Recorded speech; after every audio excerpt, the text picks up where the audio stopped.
Welcome back to International Scale Modeler. Today I'm going to do a review on the Moebius Battlestar Galactica Colonial Viper Mk.VII. Now I've done the Mk.II recently, which was a bit of a pig of a kit to go together, but it was really enjoyable. And even though I wasn't happy with the end result, it was still an enjoyable experience to build the kit. So I'm hoping this one's going to prove to be similar. I haven't had a look in the box yet, so I haven't a clue what's inside. It's meant to be a nice kit to build, and I have bought the Moebius version of the Mk.II as well. Even though it's exactly the same kit, I know it's a reboxing, but I did want to build another one. I thought I'd try that one because it's got different instruction sheet, different figure as well. But anyway, this is the one we're reviewing today, so this is another one in the series, and I'm looking forward to having a look, see what it looks like inside. So here's a review.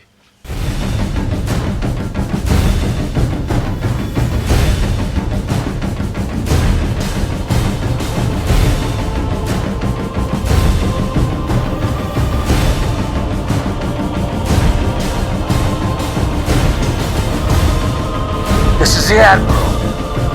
Galactica's seen a lot of history. Gone through a lot of battles. This will be her last. Action station!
So, the Battlestar Galactica Colonial Viper Mk.VII in 1/32 scale from Moebius. On the box itself, you've got a little bit of box art there. Okay, and this is from the series, obviously. We've got some other models in the range there on the sides. A little write-up about the Colonial Mk.VII, capable of atmospheric flight. The Mk.VII is a frontline variant of the Viper design. This is obviously the more modern version.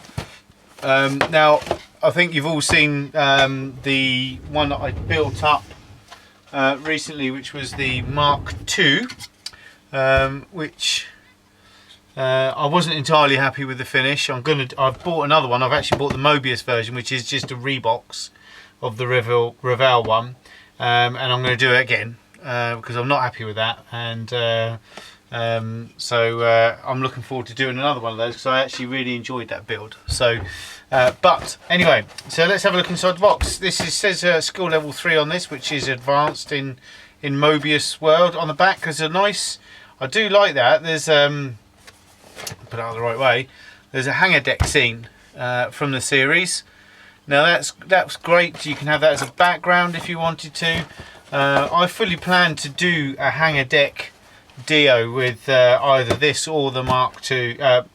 The other one, the Mk.II Viper, purely because I think it'll look awesome. But that's going to be a scratch built thing, and that's going to be a project. So anyway, let's have a look inside the box.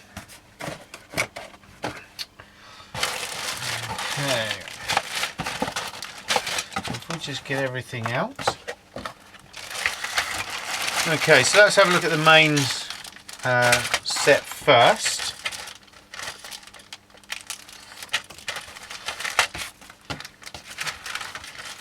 Right. I don't think that is anything, but that something's broken off. So, oh no! Oh, I don't believe this. I had a problem with this on the Mk.II kits. The hull had broken right around the engine nacelles, and where you can see that this cardboard is on one side, but there was no cardboard on the other, and that snapped. I don't believe it. I am really annoyed with that. It looks like it'll go back together okay, so it shouldn't be too much of a problem, but it's just very frustrating when things like that happen. Especially since they've put cardboard on one side to stop it from breaking, but where's the other one? It's not even in the box, so it's a bit of a shame really. Right, anyway, okay, on with the show. Now the actual plastic, it's hard plastic. It looks quite nice. It's this greyish material, like a grey fawny colour. There's a bit of mould release agent on there, so it's going to need a little bit of a rubbed out, wash and everything. This is a 2011 mould, which ties in with the series and everything. Stamped with Moebius models on the inside there, made in China. But apart from that, the panel lines are they're reasonably clean and crisp. They're a little bit soft, and they're quite deep as well. But this is a 132, so you know, it's going to be a fair old size. So if you compare that with the Mk.II, you can see it's actually about the same size. They're pretty much very similar in size. So interesting to know. On the underside of the fuselage, it seems a lot of locating points here. I'm just hoping that they're going to be okay, because I have a real thing with locating points. I tend to take most of them off and reposition it myself, but these look like they've got to be there to get the height of the model itself. But I don't know, that looks like it goes together quite well, doesn't it? So okay, on the underneath you've got some wheel bay detail inside the wheelbase there. Not a lot, but enough. And again, same sort of engraving. It's a nice feeling plastic, I've got to say. I do like the feel of it, and it's got ever such a slight roughness to it. But let's give you guys a quick shot of the detail. There you go. Okay. As you can see, it's not. It's quite.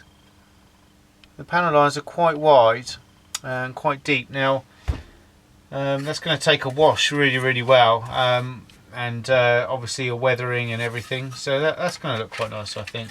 It's just a shame about that little bit that snaps off. Let's have a look in the next bag.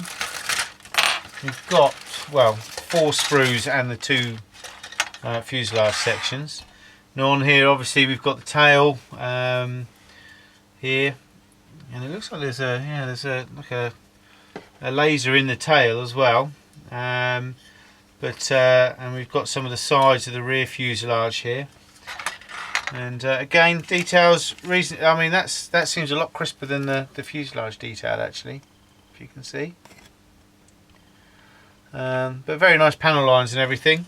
They're nice and deep, so they're gonna take a wash really well. But there's a bit of flash on the sprue, but actually on the kit itself, there's no flash.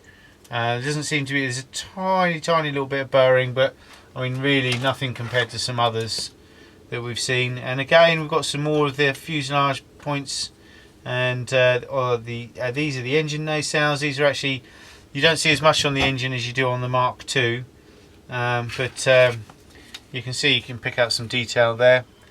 I don't know if there's many aftermarket kits for this. I haven't really had a look, to be honest with you. I know the Mk.II, I bought all the masks and everything to do the paint and the canopy, and ended up it was all Mk.I stuff. So all this Mk.I stuff that I don't need. Apart from that though, again, lots of flashy sprues, but the plastic itself's really nice. Let's have a look inside the last bag. Now this has got the pilot in there. Now one of my gripes was with the Mk.II that I had the Revell kit, and I've bought the Moebius kit as well, which is exactly the same, apart from the figure in the Moebius kit is actually a resin figure, so it's much better than the one that comes with the kit. Unfortunately, this one looks to me to be the exact same one that's in the Revell kit. although the uniform is a little bit different, I've got to say. The detail's quite nice on it. But the problem I had with the Revell one is when this part, the front part, whichever you choose, obviously you're male and female, and whichever one you choose, and once you put it onto this part here, nothing lined up, nothing at all. I filled it, and once I rubbed the filler down and everything, the shoulders looked too square and it just looked totally ridiculous. The helmet's a lot better on this one than on the other one as well. Let's see if that focus, there you go, as you can see. And you've got the torso pieces there.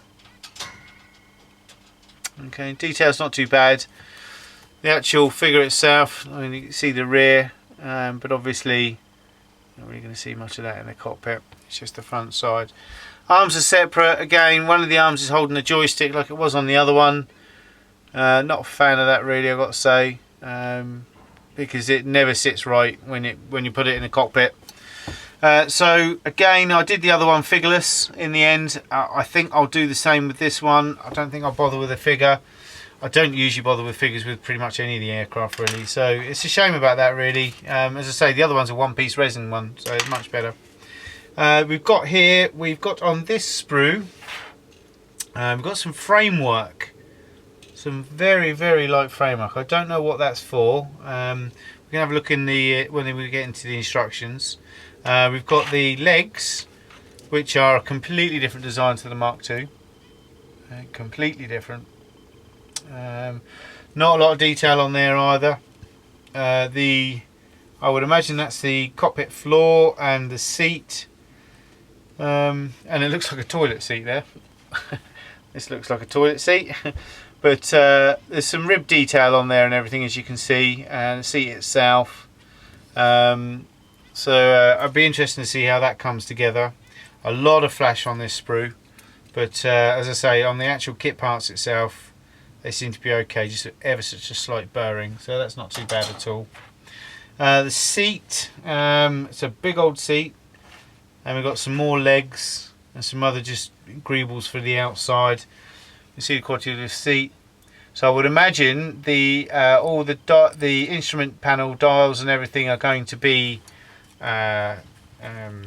transfers, decals, the same as the other one, and I would imagine that's the front leg.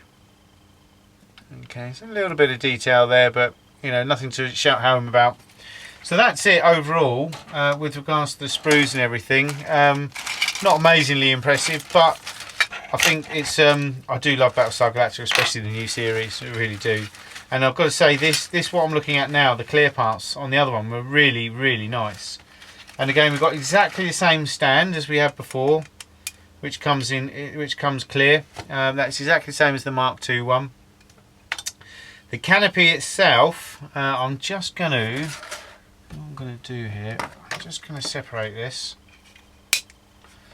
Okay, mainly because it'd just be easier to store, and this looks very precarious on me. I don't want to crack it. The canopy looks, I've got to say, is awesome. It really does look nice. Let me just have a look. No magnification whatsoever. That is lovely. And it is really, really clear, really clear. So hats off on that. That's a really nice bit of glass. And as you can see, there's no distortion there. Well, there is a little bit there, but you know. But close up, nothing you'll notice. So that looked really nice in your model and everything. So yeah. So again, I know the glass was very impressive on the last one. It is on that as well. Which, you know, with all aircraft, spacecraft, I think is really important because it is the focal point when you're looking at the model. Right, decals. Let's have a look at the decal sheet. That's nice. It's in its own sealed bag, so that's very nice. And again, you got you got a choice of several characters on this. You've got Narco, Starbuck, Hot Dog, Apollo, Chuckles and Hat. So you can really have a good choice between, you know, what pilot you go for. Everything looks in register, it's clean and crisp and clear. There's no decals for the stands like there were on the Mk.II. On the Mk.II you had these decals here that went on the stand and on the front there. You haven't got any of those on this. You've got a Battlestar Galactica one, which you could probably put on the front. Actually, that would probably go there. As far as cockpit decals, now there were a ton for the Mark II, and on there's only about 5 or 6 of them, as you can see, so not many at all. So I think I'm going to have another quick look at that cockpit detail, because I think a lot of it's going to have to be painted if that's the case. You can see there you got the kill marks. So if you wanted to choose which one of these 6 characters you wanted to choose, you could have a look on the series and see how many radar marks they've got. But I'm just trying to have a quick look for the sides of the cockpit, because on this picture there looks to be detail, and I can't find any on any of these sprues. Oh, there we go. There's the inside of the tub. Very basic, and there's nothing. I just want to show you just on here. You can just see just in here. They've got some picture of some stuff on the inside the cockpit and everything, but there's nothing there, as you can see yourselves. But you can see there's nothing in there at all. No raised detail. So what I might do is, I think when I do this, because I do actually rate these models. I really enjoyed building the Mark II, so I know I'm going to enjoy building that one as well, even though it was a bit of a pig of a kit. But I should do some scratching in that cockpit, because this Mark II cockpit, without the pilot in there, you can see everything. It's a massive canopy, and you can see the lot in there. So I think this wouldn't be too dissimilar, really. Right, instructions. Now these are a bit different to your normal instructions. This is really thick vinyl paper and a gatefold sort of presentation. And at the front you've got a little bit about the Mark VII and its capabilities, and obviously a full colour one, how it looks when it's done up and everything like that. I mean, that one looks completely battered, well and truly battered. Whether I'll go that far to town on it is a different story. I had a few problems with the Mark II where I tried the Vallejo worn effects, which was meant to bring a nice worn feeling to the, where you can rub it back and everything, and it was an absolute nightmare. It didn't work. Went straight through that, straight back to the base coat. Twice I had to soak the hull in IPA to get it back to normal, to restart it again, and I didn't have a very good time with that at all. But so there, anyway, going on the details, you've got the assembly that starts on the next page. It's saying here you start with the tail and the rear section of the fuselage, and you build that assembly up completely. So that's one sub-assembly done. And then you've got the underside, it's saying put the legs on and all that lot first. I found that with the Mark II, I left the legs till last, but it had an under tray, so you could fix the legs and everything to the under tray and then fix it to the body, because painting around it would have been a nightmare otherwise. You've then got the assembly of the figure, and then the cockpit. Okay, all very easy, and then obviously the guns on the outside. Then it goes over again. It's the sub-assembly of the engines. Okay, and then again that's all one sub-assembly. So I like the way that they've broken it down into portions. To be honest with you, I don't think it's going to take long to build. It depends how much sanding and filling is going to be involved. If it's like the Mark II, then there'll be quite a bit. And then you join all the sub-assemblies up. So that's Bob's your uncle, and it's done. So that looks quite simple. Whether it's going to be simple or not is a different matter. On the rear, you've then got the decal placements. Not a lot of decals, as you've seen. Depending on what pilot you go for and things like that. Oh, there's the decals for the pilot. So really, the only cockpit decal is this one. So the cockpit's going to be really bare. So definitely going to have to do some scratching on that. You've then got the paint guide. Now the paint call-outs are in. You've got testers, enamel, testers acrylic. So just testers. So that's Model Master. And you've got. No, it's all just testers. So all the colours are just testers call out, which in the UK we don't get really. So conversion charts out for that for the guns. I'm sure they'll have all the matching guns and everything. There's not too many colours for that. And on the it's just some colours of the other models that they provide. Obviously the Mk.II, which we've done, the Cylon Raider, Cylon Centurion. I wouldn't mind that one actually. I bet that would be quite funky in Battlestar Galactica. So I do like the presentation of the details there. I like this little, you know, it's really nice. It's got colour photographs and things like that. So just again, I think really good instruction sheets really add to the experience of building the model. But that's pretty much it. So that is the. I think overall that looks like it would build up quite nice. Obviously we're not going to know until it goes together, but I enjoy doing the Mk.II. I'm sure I'm going to enjoy doing this. I do like the sci-fi because it gives you a bit of artistic license with everything. But anyway, that is the Moebius 132 Colonial Viper Mk.VII from the Battlestar Galactica series, the new series. Thanks a lot. Take care. Speak to you soon. Bye bye.